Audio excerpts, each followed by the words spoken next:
Hello and welcome back to the Future of Figure Skating. My name is Anna Keller, and in this episode, I'm so excited to share my conversation with Dr. Chen. It's great to discuss so many of the aspects of equity and inclusion in skating with someone who is actively working within the Canadian skating community to bring about institutional and cultural change. So a little bit about Tina.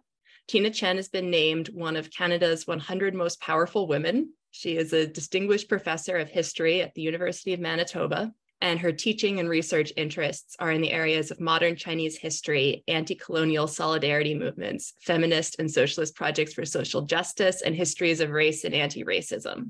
She's been a longtime advocate for equity and diversity within academic settings, and in February 2022, she was named the inaugural executive lead for equity, diversity, and inclusion at the University of Manitoba.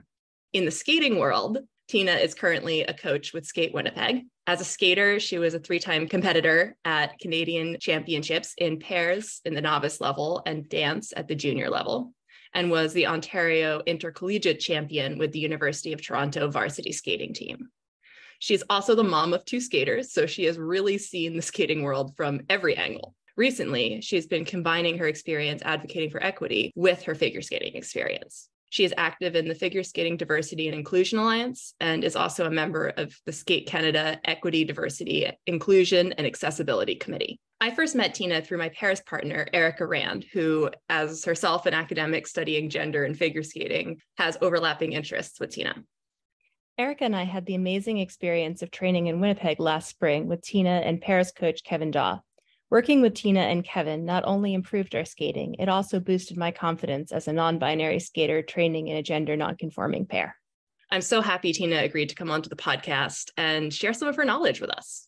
Thanks, Tina, for doing the podcast. I want to talk to you about a lot of the different roles that you have, but first off, you're a member of the Skate Canada Equity, Diversity, and Inclusion Committee, and I was hoping you could tell me a little bit about how that committee came into being and what some of the projects that you've been working on with it. Thanks for having me come join in conversation and sharing some of this. So what began as the Equity, Diversity, Inclusion Working Group was formed in the summer of 2020. Like for many organizations, it was a response to the murder of George Floyd and a recognition that sport needed to be accountable and that they needed to start taking action. I wasn't part of the group at its very first inception, so I'm not entirely familiar with exactly who initiated and how it came to be. But certainly the way I kind of experienced it is that first we saw the murder of George Floyd. We saw so many athletes speaking out and the formation of the Figure Skating Diversity and Inclusion Alliance and the calls to action. In my mind, I kind of see these as all happening at the same time. And Skate Canada, like many others, put out a statement in support of Black lives and Black people. But I think very quickly, as we all know from the press and the media, we're called out on accountability. So what does that really mean to say that? And what were they doing? And I think that's where the working group was established, largely in its first instance,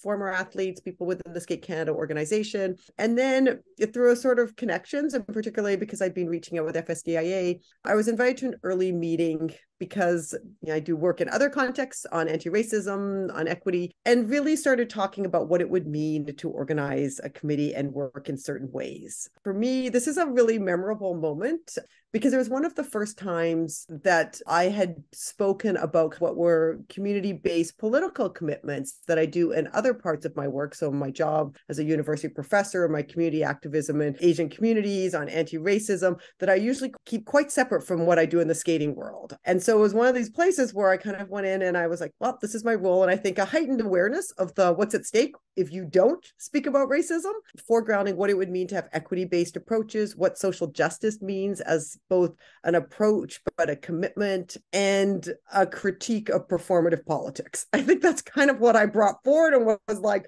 this is what I think. These are my perspectives. And then, to my huge surprise, they asked me if I would come back and join the committee. And so the EDI working group with Skate Canada has, until about 2 months ago, was meeting weekly with a real focus on educating ourselves, but also the role of education and collective capacity building through education. Not a large group, sort of membership has shifted a bit because over 2 years it does a bit, but I think there's 8 or 10 of us total at the moment, beginning to think through that education about how we work through community-based ways, how we center voices. Really at the beginning, it was listening and learning. And how do we do that at different levels? How do we engage leadership? How do we engage the grassroots? How do we create spaces also where those who felt marginalized can feel like they're being heard and seen? And how do you even just open conversations about racism in sport and anti-racism? One of the most exciting developments of this is that as of sometime late summer, this early fall, it's now transformed from being a working group to being the Skate Canada Equity, Diversity, Inclusion, and Accessibility Operating Committee. That's a big change, and I think is also something that signals commitment into the future. Right. So that it's not just a working group to meet a specific moment and kind of feeling of crisis in sport, but really a commitment ongoing. You mentioned performative politics, and I think it's easy for organizations to put out a statement and then harder to figure out what does it actually look like for us to shift power and what steps could we actually do. As you were having those initial conversations and learning, what were some of the critiques or areas that were coming forward where racism has been a part of the sport? Well, I think they're coming from many different ways, both from the personal impact and personal experiences, the ways in which microaggressions function, but also the kind of systemic barriers. So a lot of conversations about just questions of access, who's close to rinks, things that you don't always have control over. We know as neighborhoods gentrify and suburbanization takes place, facilities are increasingly put out in the suburbs, inner city communities not served by them. So then how do you continue to have access, knowing those and knowing also the kinds of dynamics that happen? So, a lot of reflection on both the spaces that you can control and have some change over, and then all those areas that just sometimes feel overwhelming. And so one of the things that I really liked early on is that we started through, I think, education and creating those kind of spaces during panels. We started off with a talking about race panel, trying to amplify and bring forward voices from across, beginning with a kind of educational structure and plan, and really self-consciously asking people to read and reflect on resources produced by racialized people. One of the ways where there was a capacity to take this on is that Skate Canada had already worked previously with William Bridle and others and had developed a trans inclusion protocol. We had sort of been doing work, particularly around 2S LGBTQIA plus inclusion and what that meant and initial steps. So there had already been kind of this way of reviewing processes, thinking about what had to change. Some of the work, particularly in what we call in the Canadian context, right, our STAR system, our STAR pathways, thinking about what does it mean to be gender inclusive? What does it mean to move off gender binaries? So redefining what a definition of a team is, two skaters, all of these things, some of that work had already been done. And I think this had opened up the space for conversation where everyone's like, yeah, but we haven't actually talked about other groups who are marginalized or subject to oppression and microaggressions.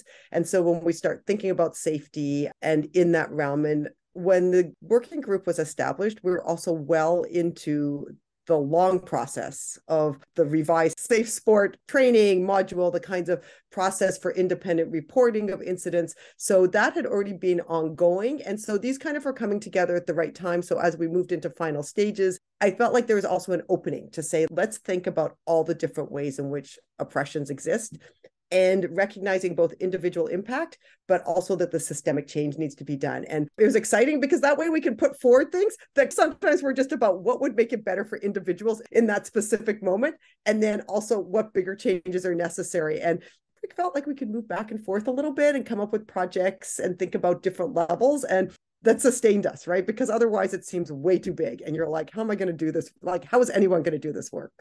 One example that I know I was probably aware of before I knew about your work, before I knew about the committee, was the naming of the C step and S step instead of the Mohawk and Choctaw, and that intentional shifting of the language. Was that something that had already happened prior to this committee's work, or how did that come about?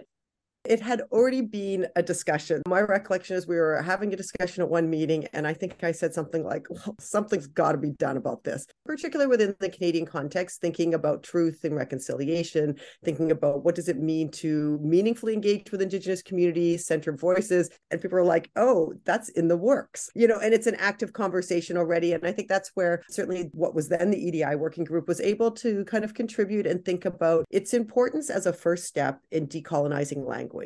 As you know, when we talk about whether it's homo and transphobia, if we're talking about racism, if we're talking about ableism and ageism, that language is so much an operation of power. So what language we use and who thinks they have a right to use certain terms and the work that those terms do. We all kind of jumped in and we were like, this does need to change. It was great that it had been initiated in other parts predating the group, but the group was able to contribute to what that would mean and how it was also part of a longer vision. So setting a kind of first step. So not something that we say, great, we did that, we feel good about ourselves, but really then being able to message that this was about initial steps to decolonize language, that we realize language is power. And that, at no point, at least, as we all can find in the history of these terms, were any Indigenous communities consulted about what they mean. The general feeling is that the history behind a Mohawk is that it's British ice dancers who thought that their turn looked somewhat like the visiting troupe of dancers who had come over for some kind of festival and activity. And so again, these are all stereotypical representations. And I think the messaging of it in the first instance was a little bit low key, but what it really enabled and that I think was most powerful, at least my own experience as a coach, was that it opened up the space of conversations. When I would turn to skaters and say, this week, what's going to be announced? I'm no longer going to teach this dance, calling it, this name, because now it's a C step. And they'd kind of look at me and I'd always say, like, do you know why? And I teach students from, so like 8 through 18. And most of them, the responses were things like, it's about time. Thank goodness I don't have to say that anymore. This is exactly what we're talking about in school. I'm going to tell my teacher about this. Or someone would say, well, I'm not quite sure. And I'd say, well, what do you learn about Indigenous communities? And it would open a space for conversations that we never really have in skating and the power of naming, which would be fascinating because it often then went to things like, well, why is that called the American waltz? Why is that the European waltz? Why is it this? And so they would follow up and I'd say, well, why don't you go do some research or go find out? But for me, also the power of the naming is that when you change names and you change terminology, you invite conversations about the power of language. And I was really just excited to see how my students were very receptive. But I think in each club, it's not always being the same and it's not always even. And so it's always a moment of conversation that allows us also to talk about what relationships we're building with Indigenous communities. We see that kind of momentum happening and certainly creating spaces for conversation and learning. And it's exciting, I think, also the ability to shift language also opens up the idea that things in skating and in the rules are not set in stone, and what you've inherited does not have to be the only way that it is, but you can reconsider things and shift them over time. It's also interesting to think about this in an international context. A couple of years ago, the Ukrainian Skating Federation had pointed out that a C and an S in Cyrillic are the same letter, and how are they going to translate that? When Skate Ukraine sort of took up and wrote a really interesting reflective piece about why this change would come into place and the kind of internationalization, and it made me also really reflect on how do we translate terms, how do we do this work? And certainly with the Skate Canada, the EDI working group, this is where we've had a lot of discussion as well about gender diverse language. And Skate Canada operates in French and English. And so the changes that you think are easy and that should be straightforward in the English language, right, don't work as well. And so really also having to learn what are those terms and engaging with community and hearing the different responses where you have a language where the feminine and the masculine really operate in the everyday. So that's a reality I think that we keep trying to work through as well, and just opening those conversations. Acknowledging that the space that we can really have control over is the domestic space. So it's the arena that Skate Canada can set their rules, can set their guidelines. And then once anyone moves internationally, that you're on the international circuit and most events are under the purview of the ISU. But that when you take action, that it invites others to reflect, and I think this is what we hope. We also know that in our communities, as you and I are speaking as well, that particularly the conversations between those in Canada and the US who are active on these issues, that we're really trying to build community and think hopefully one of the things that happens is that when changes happen in one federation that others think are good steps, that it also provides support and rationales and a kind of community that says it's not just you alone who's trying to push through them, recognizing that really we all start with our federations or NSOs and work from there. I wonder if in some of the countries that are just trying to establish new federations, bring figure skating at a different level, if it also doesn't just become here as a block of things that you must adopt wholesale as given, but could encourage people to think about what does it look like to bring skating into your context, not just how do you conform to what skating already is. That would be the ideal world, wouldn't it? It would be so great if rather than saying like, beginning with here's our ISU rules and how do we then build everything to build up to that? Obviously, going to a Grand Prix, going to an ISU sponsored competition, it's like the skating is amazing. It's exciting. But the reality of skating is that very few of your participants are at that elite level. Very few of your spectators get to actually be there. Very few of your judges and officials, right? So it's a small proportion. And what you want to do is build that skating for everyone framework, reflecting on what does it mean to make it the strongest program and kind of sport organization in your own area. And my goal would be that, if you're a newer federation and you're setting up, that you would have some time and capacity to be reaching out to the different federations saying, not just like, how are you doing things now, but where do you want to get yourself in 5 years? Because if you're just setting your rules and framework now, you have an ability to put into place what the rest of us are imagining for the future few years, right? And I think that could be so exciting to be going around saying like, what could it really look like? What's possible? And I think there's such capacity to actually imagine skating based in equity, based in social justice. That doesn't mean that there'll be no barriers, but that you could imagine it intentionally trying to reduce those barriers, to me would be like a dream.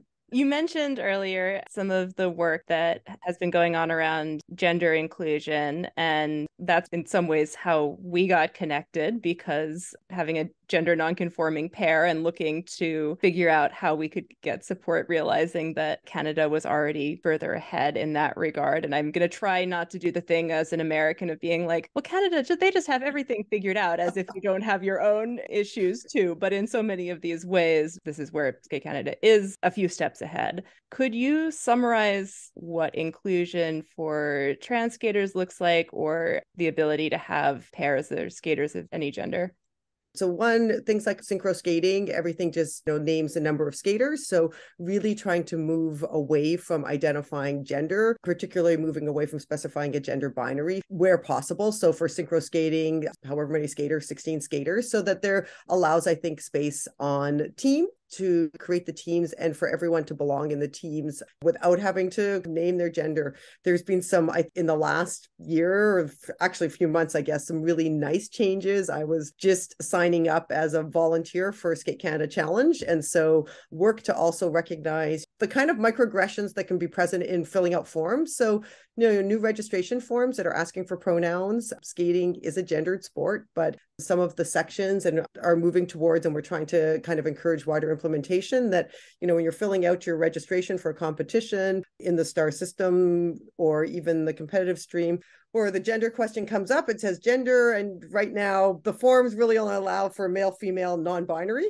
Our preference would have been, sort of trans, gender fluid, non-binary, so it'd be a little bit broader, but there could only be one term for, I think it was actually a translation and a kind of form thing. But what's happening now is allowing that. And then for those who select non-binary, a new drop-down menu appears. And then it says competition gender category, so that people aren't being asked to pass or to have to claim a category, but recognizing what's the key component of our trans inclusion protocol. And that is that a skater has a right to compete in their event of their choosing, but rather than also saying, so now we're not going to recognize any other, we're only going to stay within a binary. And so I think this is a huge step forward. And when I was filling out a form, my kind of excitement of filling out the form and seeing it, because we've talked a lot about this in the working group, people have talked about how to make it happen. But when you're actually doing a form and you see it in a new way, I kept saying to everyone, did you fill out the form? And others were like, yeah. And I was like, but did you notice? And I was so excited about this, because those we know also have impacts. And I think these seem like some of the small changes, but we know, and I think we're hearing from a lot of skaters, particularly non-binary skaters, changes have to happen now, not what you think are going to happen in 3 years, because I'm really skating and this is like formative time for me now. And so we also stop trying to do everything in a perfect way. And we're like, what can we start doing on some of those? other changes that have happened, and these predated the working group, but we're trying to consolidate and then also move from a language of gender inclusion, which I think informed our first policies, to recognizing gender diversity. There's no gendered notions of costumes. Definitions in the STAR system of a team is simply two skaters. And so that would be for dance, that would be for pairs. And so that means that when doing elements, there's no specified role. In ice dance, the shift, which seems quite a long time ago to me now, but to also specifying lead and follow steps and allowing skaters to move back and forth between the streams. The very first time they did this sort of early on, it was that you had to stay in one stream. And I think now it's up to the coach to decide as they work with you, so you could take one dance doing the lead steps, you could do another dance as a follow steps, you could do them all in one, you can move back and forth. For me, these only make for better skaters, better understanding of what you can do on the ice. But I think these are, again, big steps in shifting how we think about gender diversity, but also just accessibility to sport. Some of those rules actually meant smaller communities had to fly in sometimes, like a male ice dance partner who no one had ever met, see them for like an hour beforehand. Obviously, this is not the way that you be athlete-centered and have someone do their best with someone they've never met before, often someone taller. You've got everything from the lowest, like every skater needing to be partnered. It's just not a good model for accessibility and comfort and athlete-centered. And I think all of those kind of came together in some of those policies. So yeah, there's a lot of excitement and also a willingness to think about what that means and the ramifications to the podium pathway as well. Just to make sure that folks who are not familiar with the Canadian system, how would you describe what the STAR system is? The STAR system is our kind of what we think of as the foundational system. It is a Skating for Life program. So it's really begins STAR 1 to 5 is all the foundational skills. Sometimes people think of it as the introduction to figure skating. It moves through skating skills, dance, and free skate. But then there's also the STAR 6 to Gold, which, has skaters doing up if it's in the single stream, through triple jumps if you want to, through double jumps. It's still a competitive stream, but it really recognizes that amount of training that you might be doing for the podium pathway is quite different, the kinds of goals that you might have. So it's really about having people participate in skating in the way that they want. The STAR stream also has creative improv, which is always gender diverse. It's an all gender event, our showcase events, the team events, the element events, all of the ways that you create different ways for people to participate. And then the podium pathway generally starts for us. Technically, it starts at the pre-novice level, which is the USFS intermediate, but generally we also have a pre-juvenile and juvenile. So that says people are streaming out from STAR 5. They will often go one direction or the other. And then the podium pathway is the one that goes internationally. Have there been any pairs or ice dance teams so far that have been taking advantage of the new flexibility in the rules? That's a really good question. And I'm not really sure if there have been, mostly because STAR competitions are very local. So they're specific to your own, usually regional area. And so not in Manitoba that I'm aware of, but I see huge flexibility in the way that dances get assessed. So no questioning about who's going to partner, if they're going to do it solo, if they're going to be shadow danced, a kind of sense that this is available for everybody. Huge interest, like casually in our skating club as I'm doing things. Sometimes it's just me helping a skater. And so I'm kind of pairing them, whether it's a pair spin, but I'm trying to get them to do their camel spin better. And then they're like, that's cool. And my skaters, and I'll be like, oh, I can teach you how to do it together. And they're like, that'd be great. What I appreciate is that if the coaches and the club have an openness and a sense of the opportunities, then that will kind of unfold from there. So whether any are competing, I haven't seen any, but I'm actually not at many competitions where there are STAR dance teams or STAR pairs. And because the STAR system actually asks that skaters be exposed to all disciplines and different things, that this just sort of worked in. So rather than probably seeing people training together, you see people, learning things, experimenting, just whether it's doing some skating skills exercises or, as I said, often just an upright 1 foot spin, these kinds of things. So for me, this is the importance of just making it part of normal skating practice, right? That some things you do solo, sometimes you skate with people, and that there's no restrictions. And I think that's really going to help accessibility in the end. I was a former ice dancer and I was also a pair skater. So the idea that you just wait around and you kind of keep training and training until you're so lucky and everybody like, oh, you're so lucky to have a partner, and these kinds of power relations in them. And the idea that there's an infinite number of young female skaters just waiting for a male partner. The Disney narrative of the prince is going to save you, too entrenched in the skating kind of systemics, the structures, and it's got to go. One of the side projects that I'm working on at the moment is an article about pairs as a discipline and how to grow it. I've been talking to skaters and coaches as I go to competitions and trying to get a lot of perspectives from different countries. But exposure at an earlier age of skating is also one of the things that has been a theme. And so I love that within the STAR system, you might do a bit of ice dance, you might do a bit of pairs, and not only have those be specialized things that you might, once you've already tried it for an elite singles career and then realized you're not going to do an elite singles career, that only then you might get exposed to those other disciplines.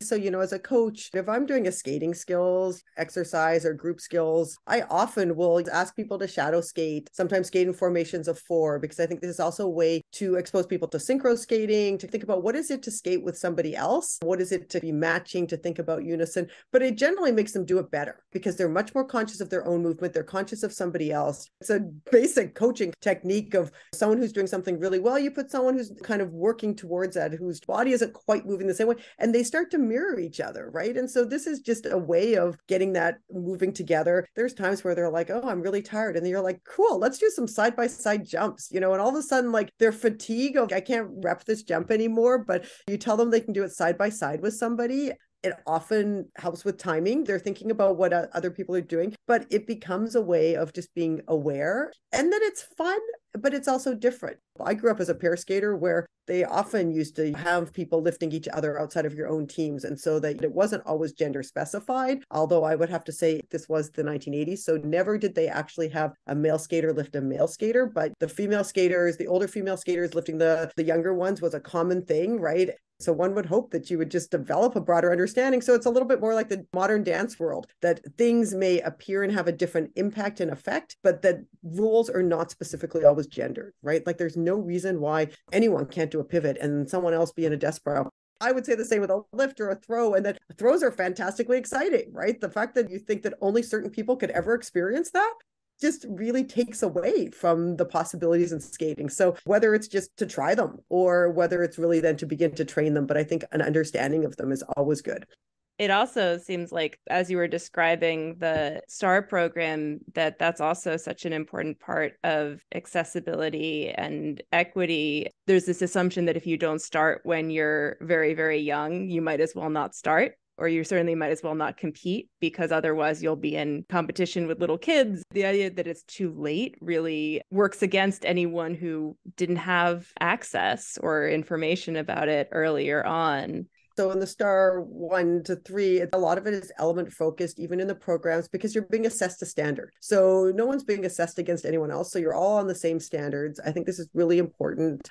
Elements, categories, spin, competitions, all these are really important because not everybody gets the ice time or has the coaching ability to have a solo or a program. So when we think about them, allowing for elements competitions where people can sort of be out there and being assessed to standard makes a big difference. Those first programs, those are doing through just the single jumps. It's also set up so if you don't have a lot of ice time, you could have all your skaters doing the same program. And that's an intentional one. I'm not seeing it as much as people do it because there is an excitement about that new program, but it's sort of set up with an expectation that this could be what you would do because it helps with coaching. And so a lot of it is also thinking about how do you work through, instead of thinking that immediately everyone moves into private lessons, how can you also do these in, smaller group lessons, which is also about cost and accessibility, creating cohorts and friendships among skaters so that you keep them involved. All of these things are, I think, really great new foundations. I love the artistic stream where it's really encouraging skaters to do what they want. Again, they're all gender. There's no age specification. If you have a lot of kids in a competition,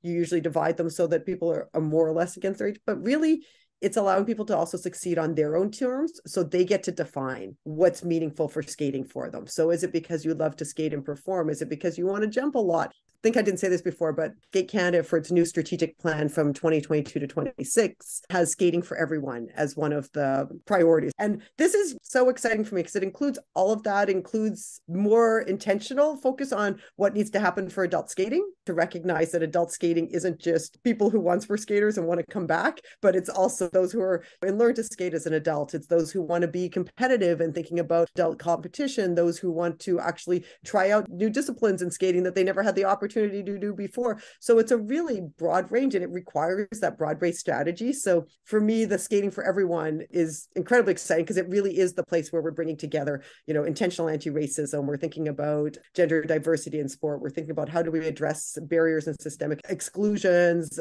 but also how do we build the program so we're thinking about that skating across life and not projecting on this is what success in skating looks like and then leaving everyone else out, but really kind of allowing people to say, this is why I participate in skating. This is why it means something to me. And then creating the spaces for them to bring that forward. The strategic plan actually names those things as well. It names all of those areas that need to be worked on. And organizations, when they put things in their strat plan, that usually means they'll take action on them. Yeah, that is really exciting. Shifting gears slightly, I watched the discussion that you did with the Figure Skating Diversity and Inclusion Alliance on Asians in skating, which was a great conversation, and I'm going to make sure to link that. But I wanted to ask if you don't mind sort of summing up a little bit of some of the things that you shared. I think that there's starting to be more of a conversation about microaggressions and prejudice, and that it's not easy because there's a lot of Asians in skating. Yeah, and that's really interesting for me because I can't quite remember what I said at that moment, but I think when we had that discussion, it was not long after the Atlanta murders and a lot of real reflection within Asian communities about the way that certain types of representation create kind of ways that violence is perpetrated. And then also for me thinking about, how skating is part of those broader social frameworks, particularly our language around model minorities, right? And the way the model minority myth functions in skating. And I think East Asians tend to fall into that model minority kind of language, much like they do in broader society, right, in North America. So this idea that you have people who are going to work really hard, will be disciplined, will follow the rules, and will do it better than others. So even as we see more people represented, and I think positive images, we often also hear a reproduction and a kind of microaggression. So I'm sure I'm not alone in saying that I have heard, comments that people go, well, skating is now dominated by Asians. I'm never quite sure what that means. I'm like, well, what do you mean? Like internationally, there's a lot of successful people from Asian countries. Do you mean, within the countries themselves? And I think here we begin to hear somehow certain people, if they're seen as being successful, that there's somehow too many of you present, right? And this always takes me to Ruth Bader Ginsburg, like, when will there be too many women on the Supreme Court? Well, when it's all women, and then maybe that'll just be okay. And it's actually never too many, because when it's all men, no one said there were too many men for a long time. So, it always takes me back to those phrasings, but it reminds us of the way that some people begin to feel displaced, that they have a right to be there and others are taking over their space. And so there's that kind of tension in the model minority. Work really hard, you succeeded, but you weren't supposed to become more successful than some. And so even though I think there's a lot of celebration of individual skaters, I think collectively, I'm mindful that there's also a language that's going on around Asian Canadians, Asian Americans, and then even globally. So who succeeds? We should celebrate anyone's success if they do well, but also remember that for every individual from any group who succeeds, there's a whole bunch of people who actually weren't as successful. So it's also not a question of like, well, they all do better, right? And I think we also hear this language that makes me also concerned, because I think we hear a lot of stereotypical language about certain body types or assumptions that certain ethnic backgrounds, racial backgrounds lend themselves to certain bodies. And this is what's going to be successful in skating. And I worry about those because I think the impact is that you're messaging to many, often young people, but anyone across any age group, actually through the adults, that only certain bodies can participate in skating. So I think that's absolutely wrong. All people can learn to skate and they can learn to do many things. Well, I very much appreciate Skate Canada has a great body positivity guidelines and other things. How much they circulate and get put in place, I don't know. So I think we see kind of microaggressions that bodies should work in certain ways. And then I think in the broader one, the real language around being Asian, I think in skating right now, the thing about the model minority is that the whole phrase, the whole practice of some people excelling within the rules means that what you're saying is that others didn't, that you're de facto defining some bodies as unruly, unable to be disciplined to your framework. And what it does is it creates and contributes to racism within. And usually in this context, anti-Black racism, anti-Indigenous racism, and classism, just kind of class dynamics. When we say this, we mean certain kinds of, model minorities, so that you worked really hard to become like everyone. And so when I hear the kind of language that sometimes people think is positive, where they're like, it's great to see the success. And I'm like, it is great. It's great to see success by people from many different backgrounds. But to assume that some people and their families and their kind of way they train is inherently better than others, I think this is when we have to really question, what do we mean by those? How do we build a solidarity and a kind of understanding of the broader racisms, and push ourselves to also think about East Asians, very well represented, South Asians, not so much, globally and within Canada and North America. And when we look at the demographics, that shouldn't necessarily be the same. So what does that tell us about either what communities we're appealing to, or when people stop participating? I'm sure the US is the same, but in Canada, our Learn to Skate, our Can Skate programs, incredibly diverse, right? Kids want to learn to skate, and people are really working, through Skate Canada. We have a few initiatives trying to work with more newcomer groups, all of these different things. Many clubs are engaged in these initiatives as well. But why is it that they don't see themselves in skating beyond a certain level, or in roles like officials as technical specialists, and so what do we need to do to build that? And I think that's where some of the work at Skate Canada now are trying to do initiatives that build that, and kind of say, like, where is it that all of a sudden skating doesn't become part of their world of understanding?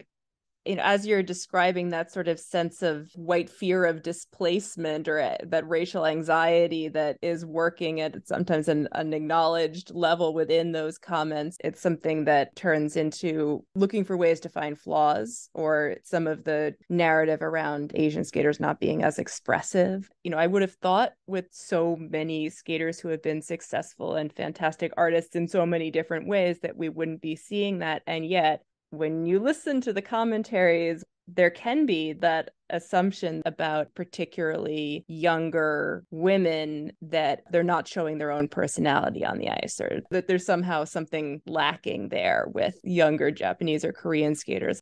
I think that phrase that people often think is a compliment, but has so much embedded in it, where they'll say, so-and-so is a great technician. And you can say that and follow it up. And I think what I am hearing when I'm watching a lot of live streams and I'm doing these things, I tend to hear the same voices over and over again. And I think what I really am appreciating is that there's a greater effort, I think, by those who are offering commentary to kind of think about stage of development, right? And to sort of say, well, this is the areas that they're working on. And so that we don't kind of place what we think are strengths versus areas that they're still working on in kind of these absolutes, but really reflecting on, this is what they're bringing forward and this is what they're still working on. And I think because we see then all of the skaters are working in different areas. And again, our expectation of what facial expression should be, what seriousness should be, often kind of coded. So when people say, well, they're incredibly refined, we're like, it's the world of skating. So then in my mind, I'm always like, oh, code for they are able to personify upper class, white, European, aristocratic ethos, right? And those were the ideals of skating for a long time. I think we're moving out of them.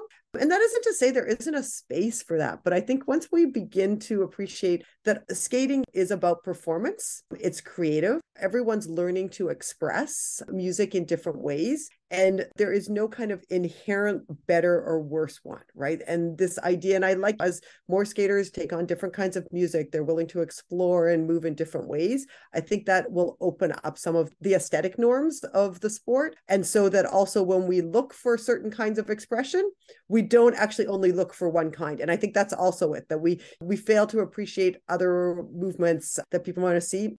At the same time, I think this is where the skating communities do have to start having very serious conversations and learning on what it means to have responsible choreography, what it means to be kind of ethically accountable for your representations. And so thinking through, not just cultural appropriation as a throw out, like never do X, Y, Z, but really appreciating that our creative processes need to be embedded in our ongoing learning. And that also is about different stages of career learning, training.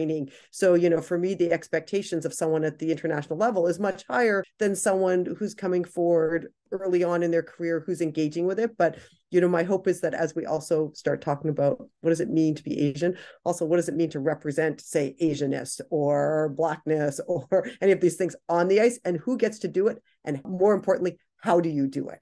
how do you do this in a responsible way? And I think that's where, as we become more global and there's different skating and people go, well, I saw so-and-so did this, and so no, I want to do this. Stepping back and going like, how and why would I do that? And what's the meaning and the reception?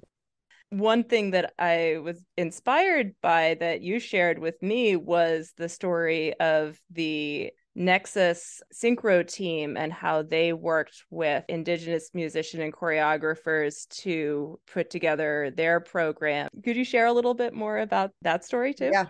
And I think this was, an incredibly exciting moment in the Canadian skating community and in synchronized skating. But for many of us who were engaged in this, I know the working group itself was really excited as well. Synchro teams keep their music pretty quiet. And so then someone's like, have you heard what Nexus is doing? And they skated to a piece by Jeremy Dutcher, who's an Indigenous artist in Canada. And, of course, in my mind, right away when I heard that, I was like, really? And I said, well, does anyone know about their creative process? And luckily, those were able to kind of reach out to the team and talk with us. And so, as I understand it, and they did a beautiful video on their creative process as a way of trying to help create the setting for this. But they really liked the music. They reached out to Jeremy Dutcher, the artist, to say, we'd like to skate to this music. And so immediately engaging, I think, with the artist, saying, what do we, this is what we would like to do. Then Jeremy Dutcher said, that would be great, but you need to work with, here's the choreographer I want you to work with if you're going to use my music. And that's B. Solomon. B. Solomon had worked on the music video for this as an Indigenous artist and dancer and choreographer, and worked with the team. The video that they put together is beautiful. B. Solomon is narrating it, so kind of sharing with it, but also that it was embedded in learning, the way the costumes reflect that, the types of movement. In my mind, a huge risk taker actually by the team, because I think they also understood the learning beside it. And I saw it perform live at the national championships. It was still fairly new because, as the season goes, but the kind of emotional impact that it brought forward and in the Canadian context was just amazing. And I think could only have been brought forward by a creative process that took seriously what it meant to do this. Now, when I say that, of course, I also recognize that working in that way requires resources. And so only a national team could really probably take that on and work in those ways. But one of the things that we've done through the EDI working group with Skate Canada, and now we're heading into kind of the second year, is what we call our equity, diversity, inclusion communities of practice. These are really about people who already feel committed to it, but want to engage in learning, conversation with others. And they happen about every couple months. I say about because it's not really a cycle, but one of the ones that we had earlier last year, and that we'll be kind of doing another one early in the new year as we go into choreography season again, is on ethical and responsible choreography. And so rather than saying to people, here's your list of do's and don'ts, it's kind of like a question flowchart. And it asks, why are you picking certain pieces? Do you have the resources to kind of have a kind of consultation process? What's your understanding, or who are you going to go to learn about whether it's a style of dance, a style of music? How are you going to engage them? And it's kind of a flow that takes you through. And the hope is that if you're answering no to a lot, like I don't have the resources, I don't have any connections to learn about this. No, I've actually never been to a dance class taught by somebody who's Indigenous, and if it's Indigenous dance, like all of these things. And if you're answering no along the way, the hope is that you might reflect and say, maybe I'm not the person to do this program now and here. And so that it's also contextual. And so it's thinking through, well, what does that mean? And really reflecting also, if you only know a certain style by stereotypical movements, to kind of reflect, well, what do I need to learn? And one of the big questions on that sheet really is, do I have the time, the resources, and the willingness to do the learning to do this program well? And I do choreography, but mostly for Star Kids, some Podium Pathway, and not a lot each year. So I'm not choreographer this is my full-time job, but those are the questions I ask myself all the time. And even if a skater brings forward music and they say, this is what I'd like to skate to, and I think to myself, can I do that well? And if I can't, and if I don't have the time to do that work, it's my responsibility to say to them, like, here's why I might not be comfortable doing this in this moment, or here's why perhaps we want to think again, and sometimes I will say to the skaters, a lot of skaters, I want to skate to Aladdin. And I'll say, well, here's why I tend to not use the music. There's a tendency to have certain representations of racialized people in this, or an idea of a sexualization of the princess. So if you have a different reason and way you want to interpret it, we might be able to do that. But I'm like, but if your desire is to like play out this relationship and kind of play the part, I always say I'm not really fully comfortable with that.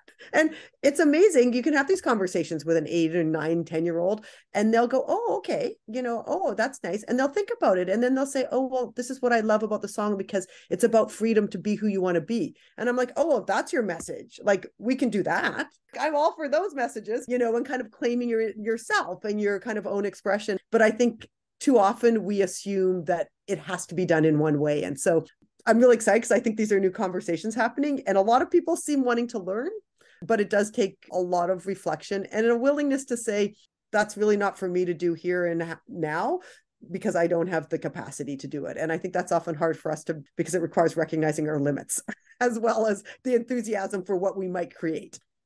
And I think it also demands taking seriously of the artistic component of skating and putting resources toward choreography and learning. And we expect that, not that ice dancers do this well all the time by any means, but that there is sometimes, I think, a little bit more of an expectation that ice dancers will spend the time to do that and to think more about their aesthetic choices and what they're saying with it. But certainly at an elite level, it would be nice to see more resources going into different forms of dance, different forms of music and expression, and asking skaters to do more on that side, which I think would also go with needing to expect more of judges, frankly.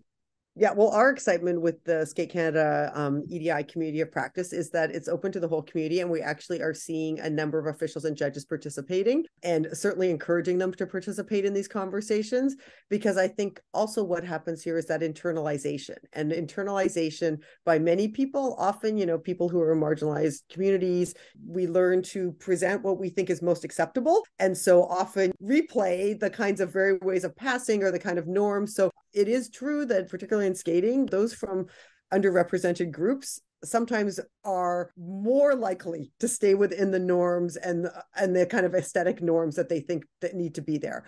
And so this is where, going back to that question, when people say, oh, these skaters don't seem so expressive, or they're doing this, and you think, well, maybe because they're holding themselves within the norms, because they're really worried about the reception. And I think one of the things is trying to encourage greater engagement with officials and judges, but also, and I think right back to, I think it was last spring. So Sharice Winsome, who is a synchro judge, a national level judge in Canada, did a wonderful video piece for Skate Canada and reflecting on what this means, and kind of just saying, well, when I was a synchro skater, I really thought that people looked at me and they saw my body sticking out, and I thought that I was being judged on all these ways. And so trying to always stay in the norms. And then her just kind of turning around and saying, you know what?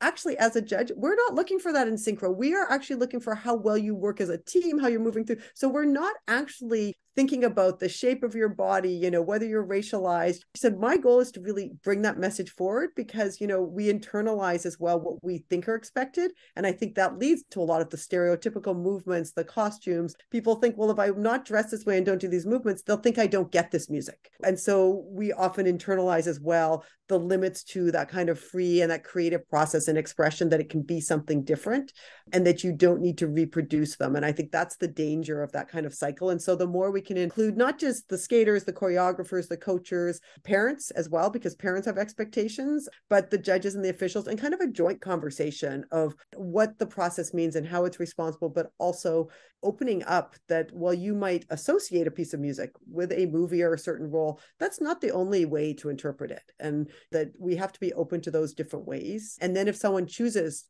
to really take on a piece of music that needs that responsible work, that they're going to do the work. And this is where my favorite piece on this these days really is when Asher Hill on that figure skating show talks about Papadakis and Caesaron and whacking and the work that goes into it. It interviews Axel. And I love that because I think it's so telling when she says, well, I said to them, I'm not just going to give you choreography and walk away. Like, here's what you're going to have to do if you want to do this.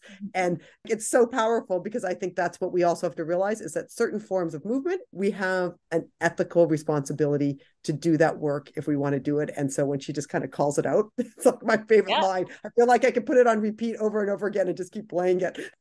Yeah, I'm definitely going to link to that video as well. It's such a great example. The rhythm dance last year was asking skaters to engage with Black culture and Black music. That's not what was said, but that's kind of what was meant. There's a responsibility to do that in an ethical way and to think about it. And it seems like they're one of the teams that actually engaged with that process meaningfully.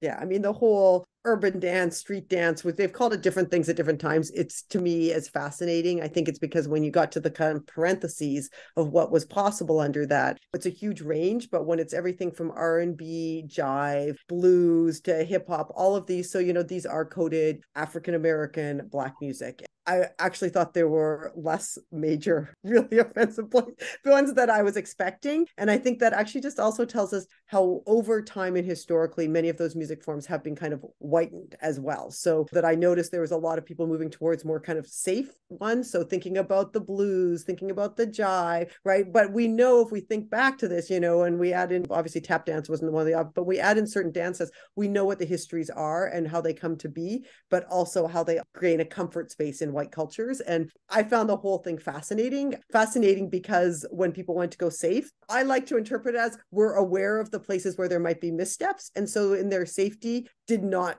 go through those as much. And then, obviously people like Papadakis and Caesar, like just such a phenomenal example, not only for their skating, but of how to work in good ways. I just was so sort of compelled by both watching it, but then hearing the story back through it, I think was really powerful, and recognizing, again, that it's not just about race, but in this place, particularly around queer cultures and what that means.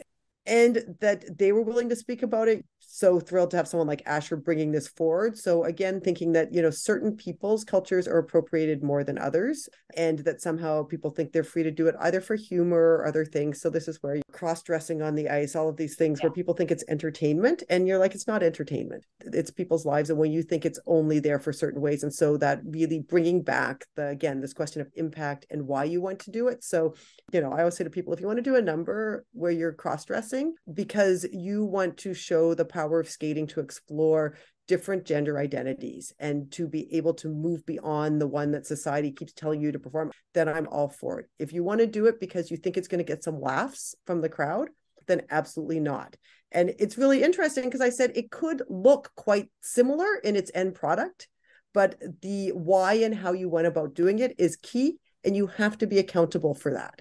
A viewer, an audience member might see something and they might react to it and say, I don't like that for these reasons. But I think if you know why you did it, then they're quite different. And that's where I hope skating can go. And I think more people are having the conversations. There's never enough, but my hope is that it will go that direction. Sometimes I see in fan spaces that tendency of people on the internet to want to be very quick to snap to judgments, that there's often that these should be blanket rules. That's never allowed. These skaters should never do this. And it skips past that conversation. Well, one of the things that I think is really exciting actually in skating right now and the way conversations are being driven is people like you involved, people like Erica, others, where I think people who move across kind of spaces of critical analysis and political activism and lived experience of skating in an ongoing way, and an ability to bring that out into the kind of broader realm of who's talking is a big shift. And I think a lot of previous analysis, even currently in fan spaces, but whether it was academic articles, sort of other ways, for the large majority of those, the access to skating was what was the final product. So watching, whether it's the live stream or on TV, watching the final product of the program and not actually having access to those who'd created it or an understanding of kind of how the practice is, how community is built, right? And so you only see the final product. And you don't necessarily think about the negotiations, the way, empowerment, disempowerment, power works in all of these. I'm really excited to see the way that voices are coming in that are kind of able to bring the critical awareness, but also to kind of think about like, all of us have our own slices, right? Yeah. Here's from my slices of involvement, how I also see this operating. So aware of the compromises, the kinds of the conflicted moments in each of ours. And here I always think about Erica's book. And I can remember reading this. I don't know if I've admitted this to you and Erica, but I got an advance copy at an academic conference. And I proceeded to stay up like all night reading it. I was like so tired the next day. But that kind of being able to be critical of what's happening, thinking about the dynamics, but also always showing that joy and the why the sport is so compelling to you, and knowing that your participation is never perfect. It's always negotiated space. And being able to articulate that with a kind of self-awareness, but also just like a fun to it. When I first read Edgar's book, I was like, I don't know, I was laughing, I was crying, I was like embarrassed for the sport, all the different emotions, and also going, oh my God, so smart. And I think the more we can kind of create those spaces where we're like, we have these conversations because we love to skate. The skating, there's something about it that for many people draws you back in for different capacities, whether it's being on the ice physically or volunteering, being a fan. And that doesn't mean that you're not critical of the space, that actually, but an awareness that if with all of its problems, you can still be so engaged and so like enthralled with it all, actually, that you want it to feel like a safe space and a welcoming space for others, but that everyone needs to be able to come into it, and not only on the terms where it's already been, but in order to have more people involved, it does have to transform so that it's not about assimilation. But I think there is an openness because there is this kind of growing capacity. At least maybe I have more friends now who are doing this, but this is what makes me excited about all these kinds of conversations, because I think there is that critical mass, and also that the national sports organizations, the clubs, the different people are listening and are hearing that this is a necessary reflection as well. And so, well, they might not really want to have the full on, whatever, critical race theory and skating discussion. They certainly are like, my club's running a competition this weekend. And the questions to me really are, so what should our dressing room signage look like? How should the announcer greet people? What should we be doing here? And so they're often action oriented, but they come with learning. So people are like, well, why is that? I never thought about that before. And I think for me, these are always positive spaces. There's so much work to be done, but I am very optimistic in a world where I thought we would never have these discussions. Yeah, that's such a great note for us to wrap up on. So much of why I wanted to do the podcast is because I was inspired by realizing that there are so many people in different facets of the sport who in their own ways are saying, yes, this is a problem. And rather than saying, so therefore, let's throw away skating, or I'm going to walk away from it and not engage with it, finding ways to then come back to it and change it. I continue to be so impressed by real generation of some retired and some still competing skaters who are willing to talk about the ways that skating was harmful for them, but also then trying to claim more space to be themselves in it, to change things in it. And it's very inspirational to me. In this moment where it often feels like we're actually moving backwards, and like those oppressions are getting more and more into place. And I don't think skating is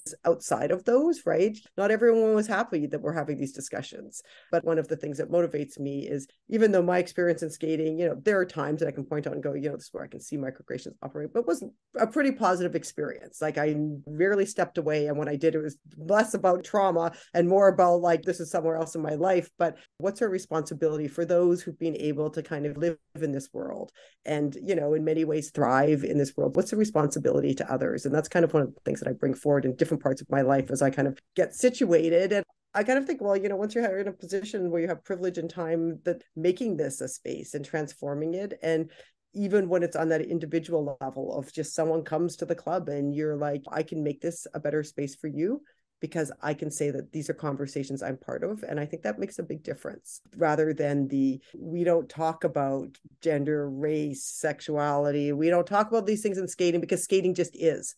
And as we know, the just is usually a code word for I'm happy with the status quo. And so all the signs that kind of say we're open to this conversation make a big difference. And I hope that means that more people can kind of find their place in the sport who want to be here. And that's the goal. Absolutely. Thanks so much, Tina. As always, you gave me a lot to think about, and feel so privileged that we have you in the sport doing this work, all the spaces that you're in as a coach and as a change maker. Thank you again to Tina for sharing so much with us. You can look at the show notes for a transcript of this episode, as well as links to many of the resources and projects we discussed. You can reach me with comments or suggestions for topics and people I should talk to by email at fsfuturepodcast@gmail.com, or on Instagram and Twitter @futurefspodcast. Remember to subscribe to the Future of Figure Skating podcast on whatever platform you use. Follow it on social media and share it with your friends.